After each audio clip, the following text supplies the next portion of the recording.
Hi, everyone. My name is Elaina Cohen, and this is my first time doing a YouTube video. I'm pretty excited about it, but also nervous. I have some apprehension. But at the end of the day, I am a follower of Christ, and I really just want to be able to share my experiences in hopes that it will inspire others.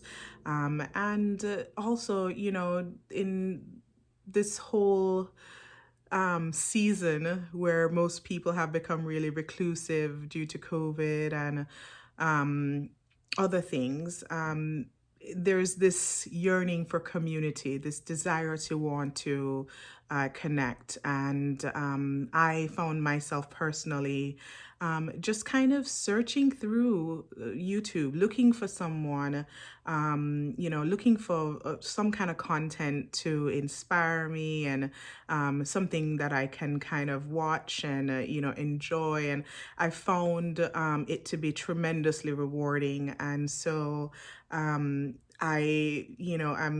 just inspired by all the testimonial videos, videos of Bible study, praying. There's so many channels that I've subscribed to and support, and they have really just sewed into my life. And I just really wanted to do the same, to others. I think that it will be a really rewarding experience. Of course, with social media or YouTube, you have the good, bad, and the ugly, but I'm not concerned with that. I really just focused on what good can come of this. And I pray that you all receive that. So I just welcome you to come on in, get comfortable, and consider this a channel that will glorify God. That's really my primary motive. There's nothing sinister or self-seeking here. I just really want to be able to be a part of a really wonderful community that I've just kind of watched it from the outside. And this is kind of my hello and desire to just be a part of such a great movement of God. So um, I actually wanted to start with a Bible lesson and something that pretty much anyone who's read Exodus or even watched the movie about the Israelites journey outside of captivity, outside of bondage. And the reason why I think that's so important is that, as individuals, God is just constantly just moving us into a brighter light.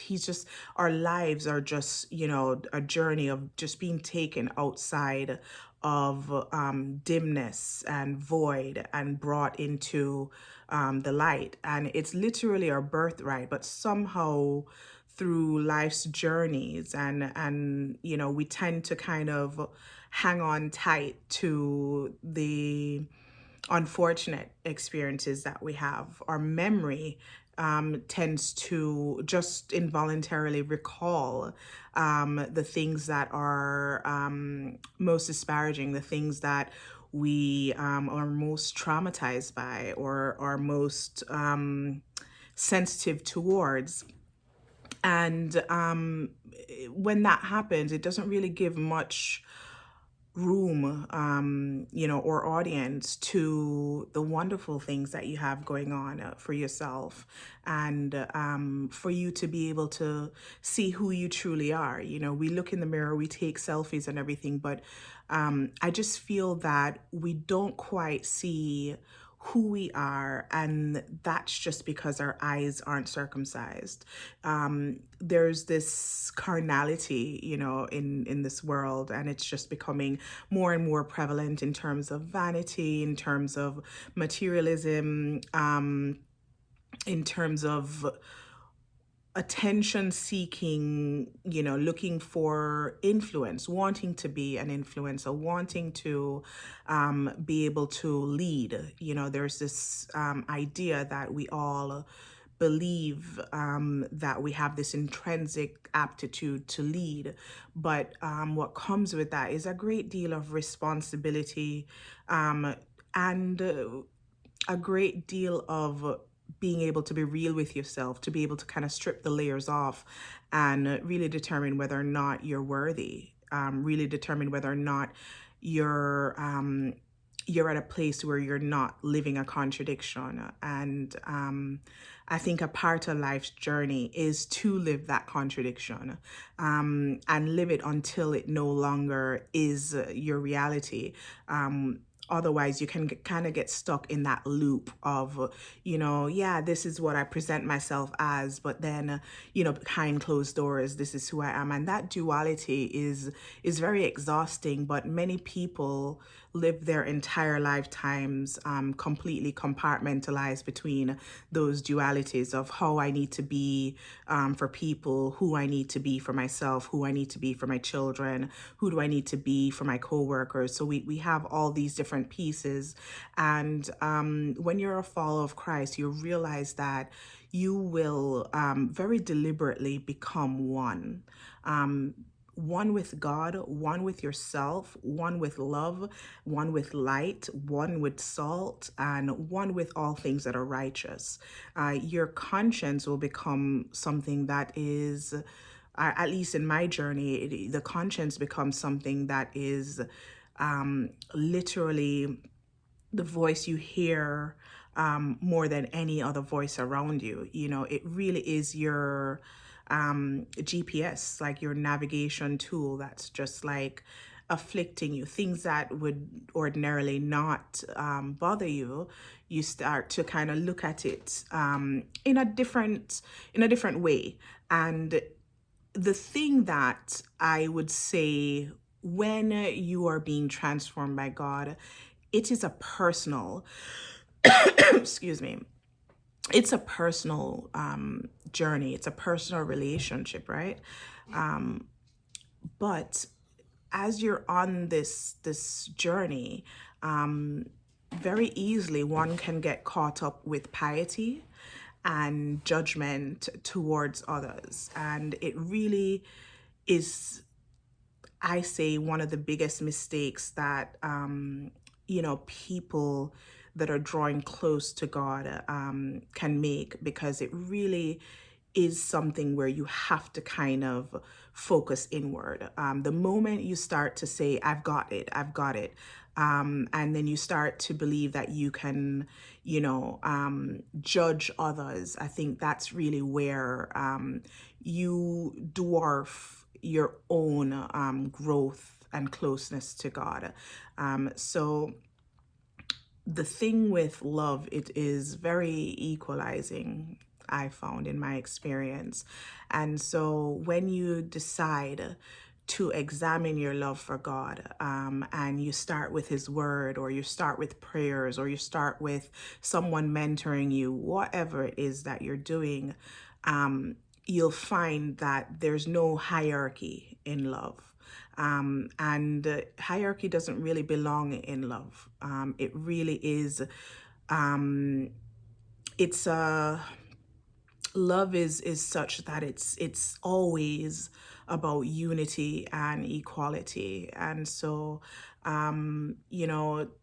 this idea of me starting a YouTube channel, you would think that I would have something planned, and maybe in the future I'll have, a real, like organization as to what I'm going to talk about today and what stories I want to share. But this is my first video ever, and I just wanted the Holy Spirit just to take full control, whatever it is that I should be sharing. I just want to feel very I want to feel validated by God that this is the right time to do that, and this is okay to do that. I know that influence is a very, it's a very interesting thing, because you automatically have to understand, if you're seeking an audience and you earn, the views of an audience or the attention of an audience, then you have to be very thoughtful as to the content that you put out. And so all these things are kind of floating in my mind as I embark on this new thing. And I'm just praying for just God's grace over this channel, over whatever stems from it, whatever opportunities present themselves as a result of it. And I just want to have a very surrendered dialogue. And I hope that, at the end of the day, unity and collaborative partnerships really do come from this, because we are one body. I'm not just doing this, thinking in a box. I really do want to forge relationships in the wider circle of God. And I really want to interact with people that have remarkable testimonies as well. So that's kind of how I'd like to kind of envision this thing. But at the end of the day, as I said, this is going to be a surrendered deal, so whatever happens from it, I will totally accept and be ready. My knees are bent. I put the nerves, aside, and I'm just kind of focused on his message. All right. So I have a bit of a runny nose and a bit of a cough, I know, but I just didn't want to delay for today. I really wanted to do this. All right. So what would I do first? The first thing I'm going to do is ask for you to go to Exodus chapter 14, because I think when you begin anything, especially when you're being taken to higher heights, there is a lot of bondage that you're going to have to let go of. And I'm just bringing you along my journey. What speaks to me is the Israelites under Moses's leadership to leave Egypt. And I literally feel like that's the season that a lot of people are in, where they have really been under bondage by Pharaoh, and they have, had to toil and just literally work like elephants and get paid like ants, and just kind of, give their more to receive the less of whoever they're serving. And a lot of people have been seeking, like I have been, direction as to what's the next step, and that journey isn't easy, because it takes a lot of patience. But here we are in Exodus, when it says here, chapter 14, then the Lord said to Moses, tell the Israelites to turn back and encamp near Phi Haroth. Now, forgive me with these pronunciations. They're not going to be great. Between Migdol and the sea. They are to encamp by the sea directly opposite Baal Zephon. Pharaoh will think, the Israelites are wandering around the land in confusion, hemmed in by the desert, and I will harden Pharaoh's heart, and he will pursue them, but I will gain glory. I, as in God, I will gain glory for myself through Pharaoh and all his army, and the Egyptians will know that I am the Lord. So the Israelites did this. Now, bear in mind, before this, the Israelites, as well as the Egyptians, have gone through the plague. So they literally know what's up. But at the end of the day, even in the face of just tremendous miracles and favor, it's still difficult for the enemy to realize that his time is over, And so what they'll try to do is to perpetuate fear. And there are certain things that may not seem to make sense. Why would God tell them to wander around?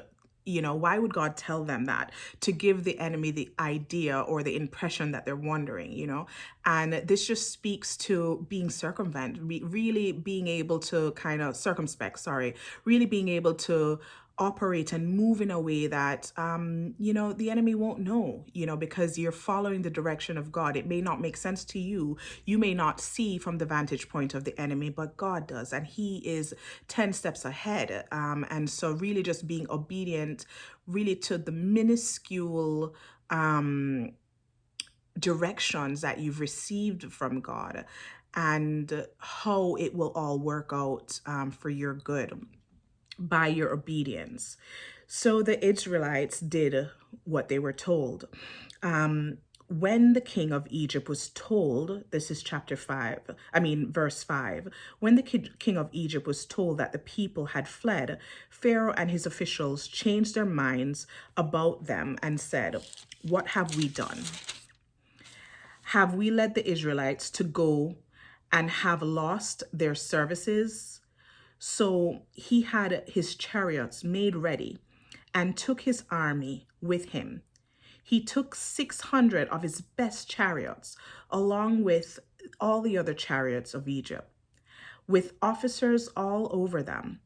The Lord hardened the heart of Pharaoh, king of Egypt, so that he pursued the Israelites who were marching out boldly. The Egyptians, meaning all of Pharaoh's horses, chariots, horsemen, troops, pursued the Israelites and overtook them. And they camped by the sea near I think it's pronounced Pi Hiroth, opposite to Baal Zephon. As Pharaoh approached, the Israelites looked up, and they were Egyptians marching after them. So, of course, you can just imagine the terror that came upon them when they saw that their oppressors regret giving them the freedom to leave, and they're now wanting to intimidate them. They were terrified, and they cried out to the Lord. This is verse 11. They said to Moses, "Was it because there were no graves in Egypt that you brought us to the desert to die?" That is a very certain statement. It means that their faith is not yet where it needed to be. And so they just expected, because of the overwhelming resources and superior arms that the Egyptians had, that they were certain to meet their demise. "What have you done?" they asked Moses, "to us by bringing us out of Egypt? Didn't we say to you in Egypt, 'Leave us alone, let us serve the Egyptians'? I would have been better off, or it would have been better for us to serve the Egyptians than to die here in the desert." Moses answered the people, and he said, "Do not be afraid. Stand firm, and you will see the deliverance of the Lord. The deliverance the Lord will bring you today. The Egyptians you see today you will never see again." What type of faith or insight or discernment could Moses possibly have to declare such a thing, that he can just utter, just as a matter of fact, in the face of all the opposition, all the it's almost disrespectful when they say, Moses, you brought us out here to die. So in the face of all of that, he can declare that the enemy that they see there now, they will never see again. That's a really powerful, but insightful statement. And it rings true. He knew that that would be the last that they would see them. But he's only human. You're only human. I'm only human. The Lord will fight for you. You need only to be still. Then the Lord said to Moses, why are you crying out to me? Remember, he's only human. So when all the pressure, all the responsibility of everyone that he's leading out of bondage is compressing him, he cries out to the Lord. And why do you think the Lord answered like that? Why are you crying out to me? It almost sounds like, what are you coming to me for? Tell the sea to divide the waters so that the Israelites can go through the sea on dry ground. So in other words, the time you take to call on me, you have the power in you to tell the sea to part so you and your people, my people, that I am liberating from bondage can cross over on dry land. Why is that so important? Why is it that we seek miracles outside of ourselves? We want someone to pray and put their hands on you.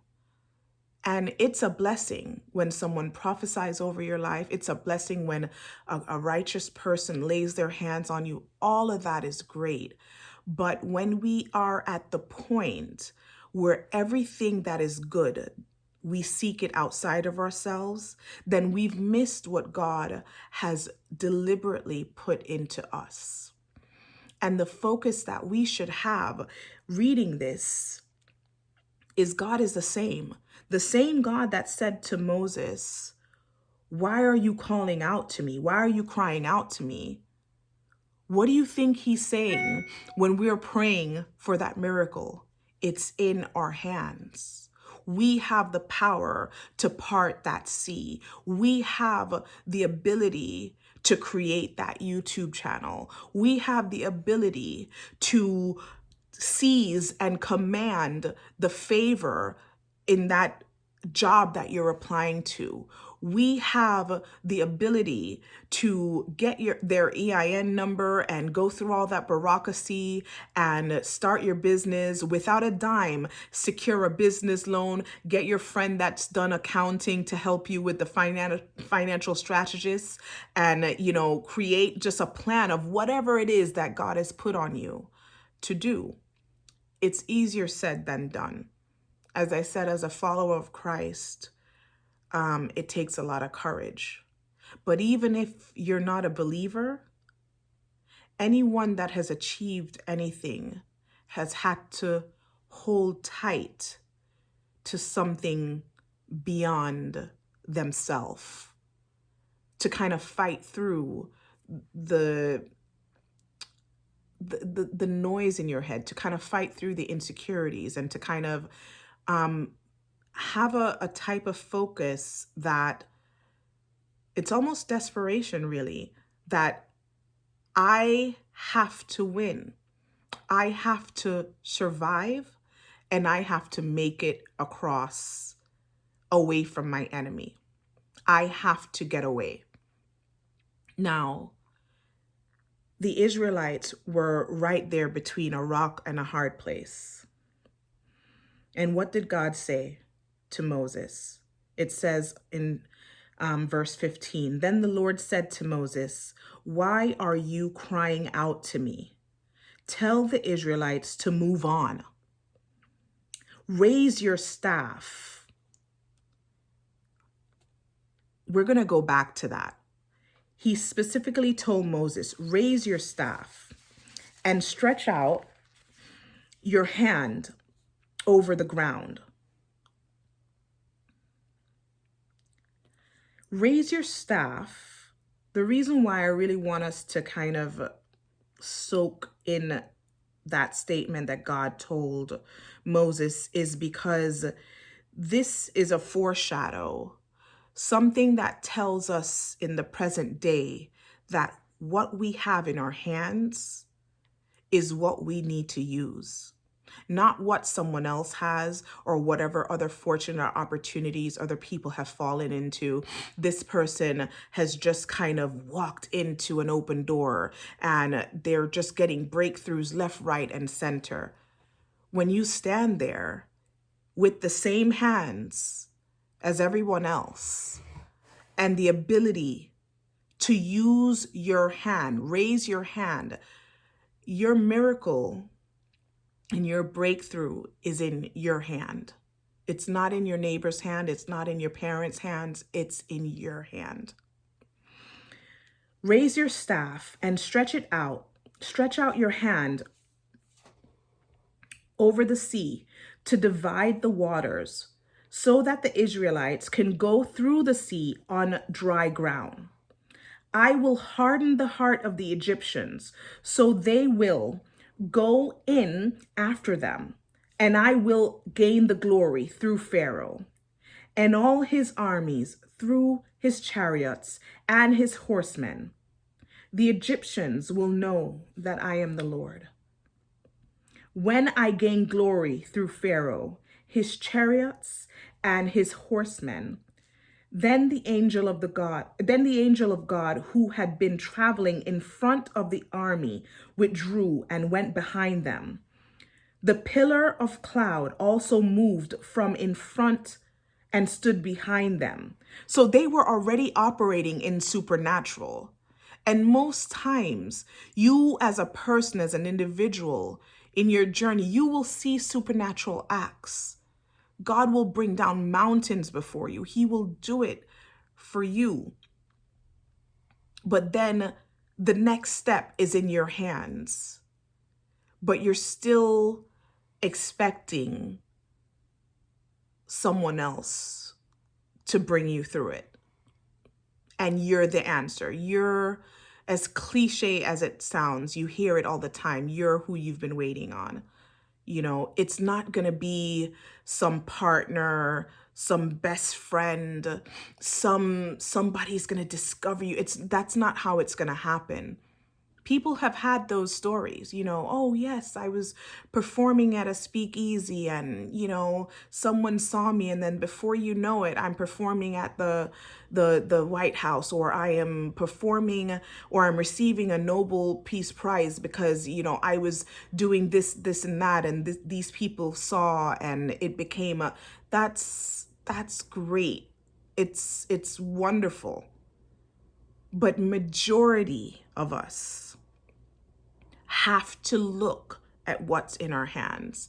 It's why I couldn't just kind of sit in my own thoughts of not starting a YouTube channel. It's why I couldn't say, well, you know, I have other things that I'm doing, other things, other goals, other things that I'm doing. Let me just focus on that. I had to look at what's in my hands. I couldn't look at the financial disparity. I couldn't look at what I desire, what I need, and what I lack. I had to look at what I currently had, which is my iPhone. And that's all that has brought us here today. So really think about what this particular passage is speaking to your reality. Moses had a stick, a staff. There's nothing glamorous about it. He didn't have a Tesla. He didn't have anything. He didn't have a ring light. He didn't have anything fancy, no shiny object, nothing that came down from the heavens that were outer worldly and, you know, alien-like. He had a simple stick, a staff. And if you read Exodus, you'll see that that staff was used to show Pharaoh many times that God is supreme over him, and show the Egyptians. That staff turned into a snake and back into a staff. There's so many things that that staff represents. But what held the staff was his hand. And that's what we have. Whatever it is that you have. And that's what I find so inspiring about people's story and journey. Because when you hear how it began, it almost started off like the Flintstones. And then before you know it, they have such a story to tell. And it wasn't because they pulled themselves up by their bootstraps or anything like that. It was because they were obedient and they understood that the power was truly in their hands. And so finishing this up here on verse 19, I won't read any further. It talks about what the angels did, because the angels were working in concert with God. They were ahead of the Israelites and they were behind. And so the pillar of cloud also moved from in front and stood behind them, coming between the armies of Egypt and the Israelites. So there is a buffer that was deliberately placed between the people of God and the enemy. And that's the same thing that you have to know. If you have survived, you have to know that there is a divine protection that God has been using for your good. And, he's just waiting on you to use your hands, right? A lot of times, in introducing, being that this is my first video, to introduce yourself, right? When you meet people, most people say, like, what do you do? Where are you from? How long have you been doing this? And, tell me more about you. That's, people want to know as much as they can about you, because in this society, we tend to microwave our relationships. So they want to have, the 3-minute summary of who you are. And they want to walk away saying, yeah, I got that person summed up. I know what that person's all about, in a microwave minute. I got it. But because of that, that has really conditioned us to have almost like a elevator pitch in introducing ourselves, into saying I'm this and I'm that. And me personally, I used to, my identity was really in my career, and that's what I would define myself using. I was previously XYZ, and then when I think about even a time before that, before I was a career woman, then it became, at that time, it was my talent. I was a poet, or I was a painter, or whatever talent that I was really putting my time into during my youth at that time. That's how I would define myself. And what if, it's just a question, but what if your identity isn't about your talent, isn't about your career, your identity? What if it's not even about your successes and your milestone? What if your identity is a lot more simpler than that, and it's really your identity in Christ? How are you going to present yourself when someone asks you who you are? What's your story? Tell me all about you. Is that something that you understand? Do you yet know who you are? It's not a very easy question to answer, because it has nothing to do with age, and it has nothing to do with maturity. There's folks that are in their 50s and 60s and still don't quite know who they are. And I went through, in my own personal life, a stripping is how I would describe it, where everything that you identify with, I no longer could, because it was no longer a reality in my life. Some people can say I've lost everything, but really everything isn't who you are. And the biggest part of all of that in that equation was you. You were the main character in the everything that you said that you lost. So when you say you lost everything, did you go away with that? And this whole idea of our identity in Christ really has to require us to kind of peel the onion back and really get to know ourselves. And sometimes that's not something you just kind of make up your mind and you say you're going to do. Circumstances will happen in your life where you everything is stripped away.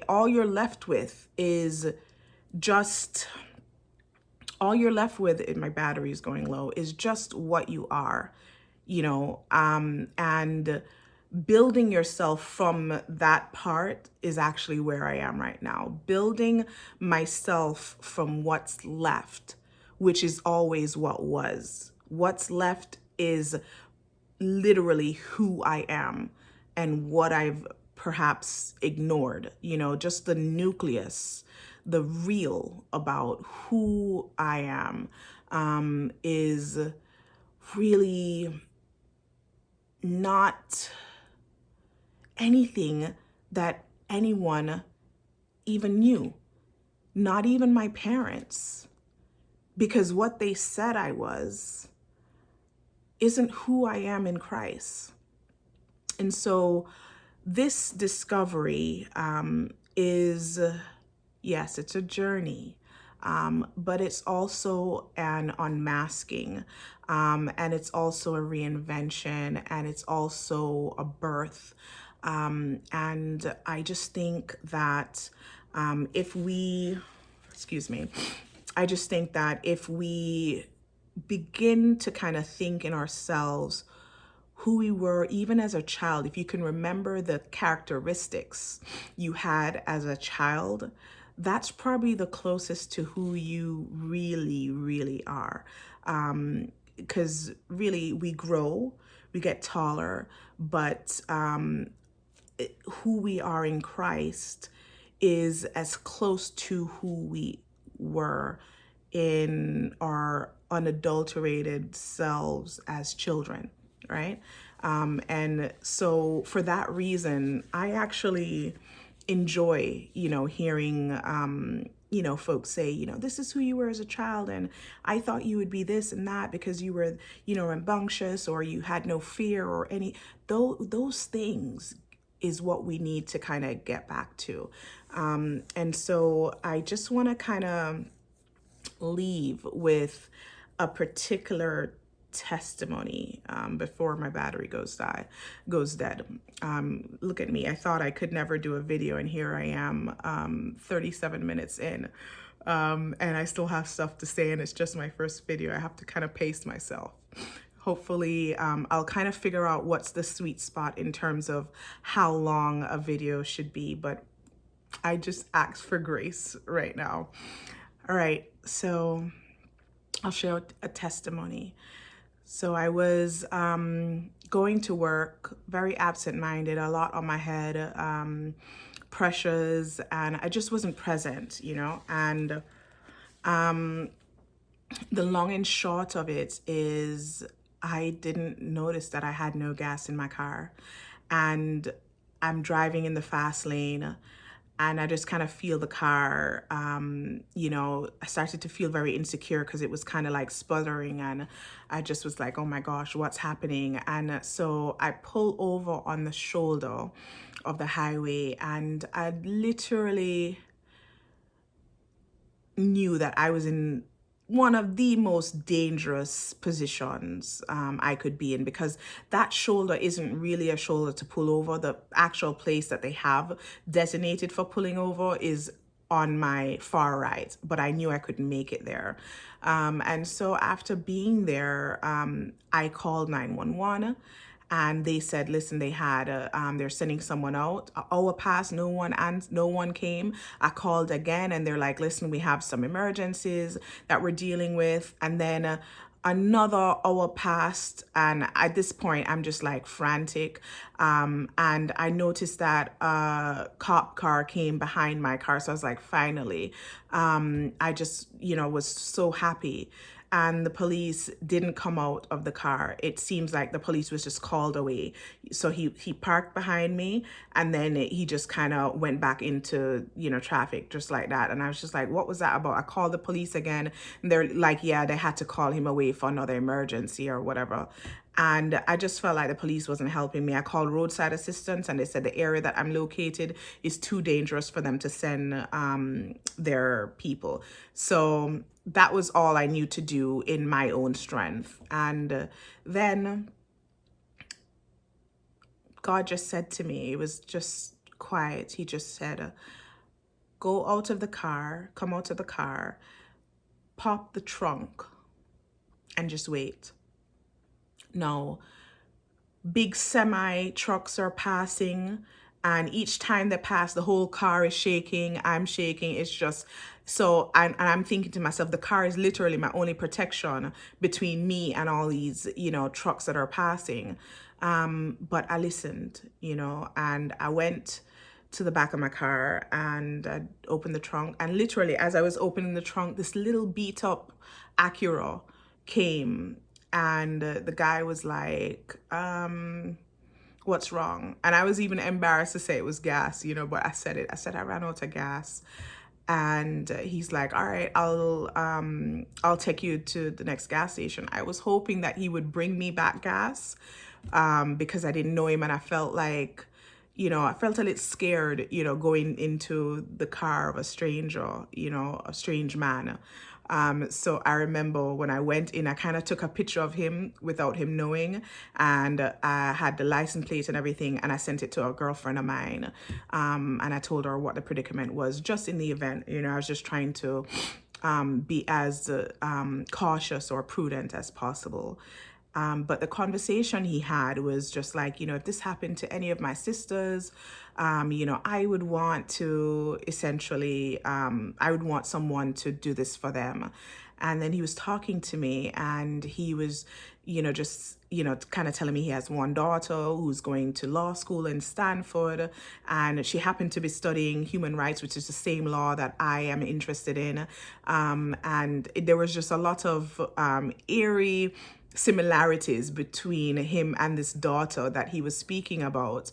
And, he was just like, yeah, she cost me so much. You would think because, she's older now that, she doesn't cost me anything, but she's costing me more, going to college and everything than she ever did. And, I just think this is just in other words, he was saying like, this is going to be the rest of my life. I'm just going to be, she's just going to be really expensive. It's never over as a parent is what he was saying to me.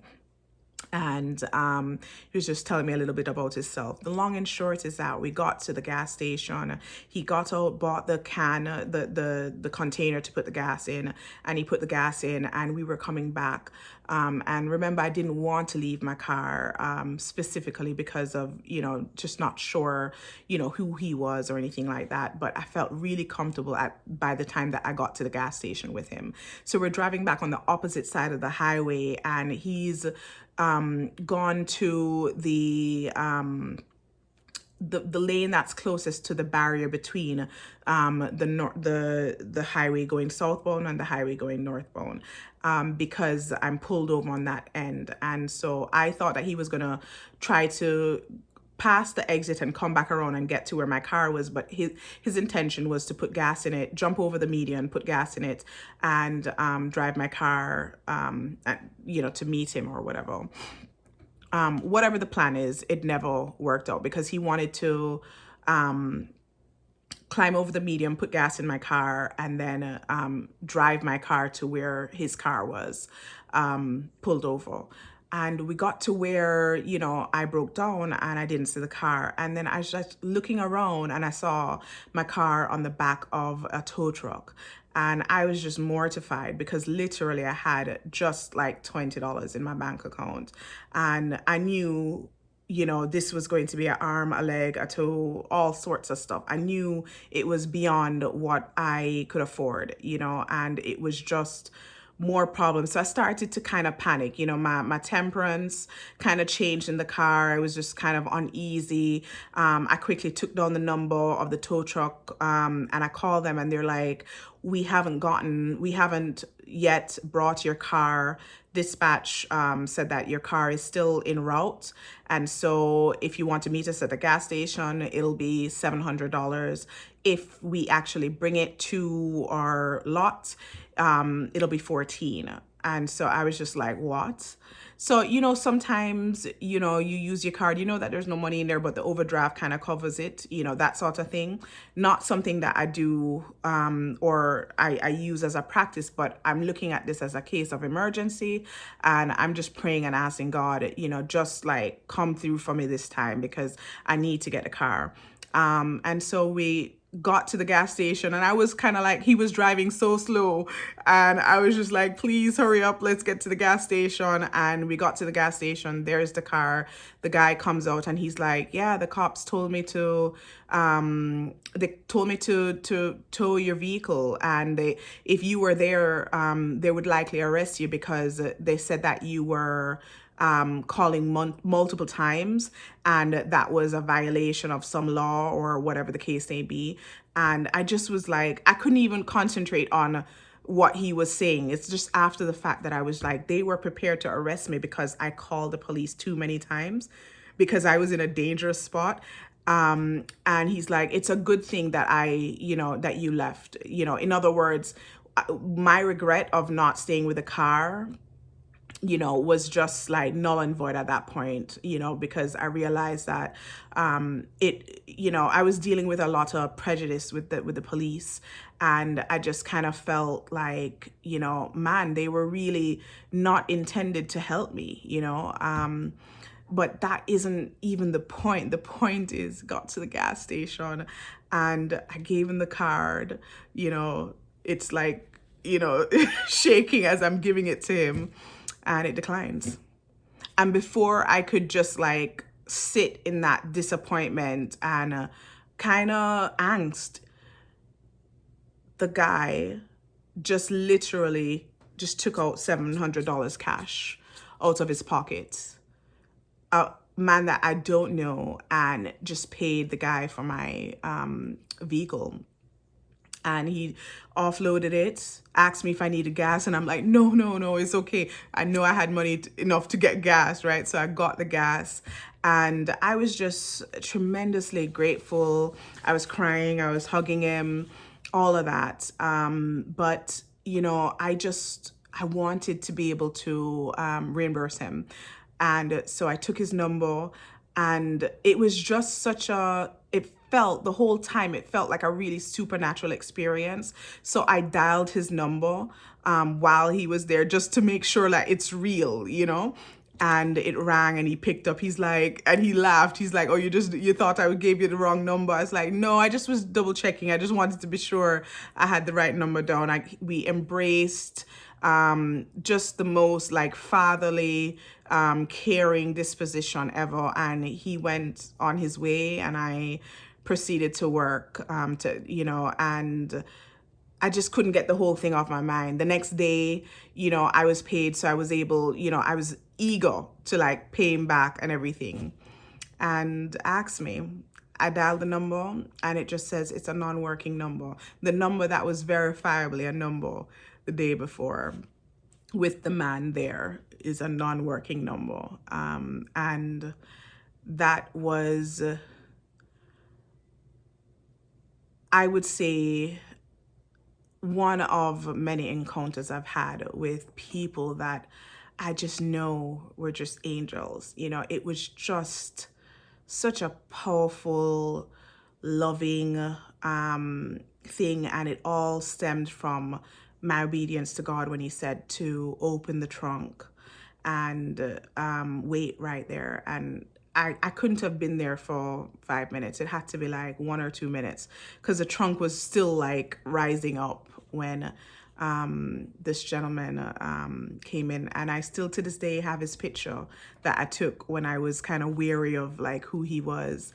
But it's definitely something that I go back to anytime I feel discouraged about something. I go back to moments like that. And it's why I'm so excited to kind of just open up and share my peculiar relationship that I have with God. And I'm just really blessed to be able to do that. So I had more that I wanted to talk about, but I really don't want this first video to be a really lengthy one. I just kind of wanted you guys to walk away with what my intentions are for this channel. And so I pray that you all have a blessed day and are blessed by what I've shared.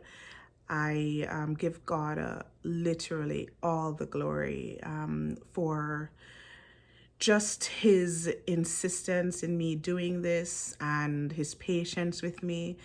And I remember something my grandmother always said to me, that nothing happens before its time. And so I'm just very thankful to be here in this time, which I think is just so proper and purposeful. So remember to like, share, and subscribe if you enjoy this video, and join the community. All right. I look forward to hearing from you all in the comments as well. All right. God bless everybody. Bye.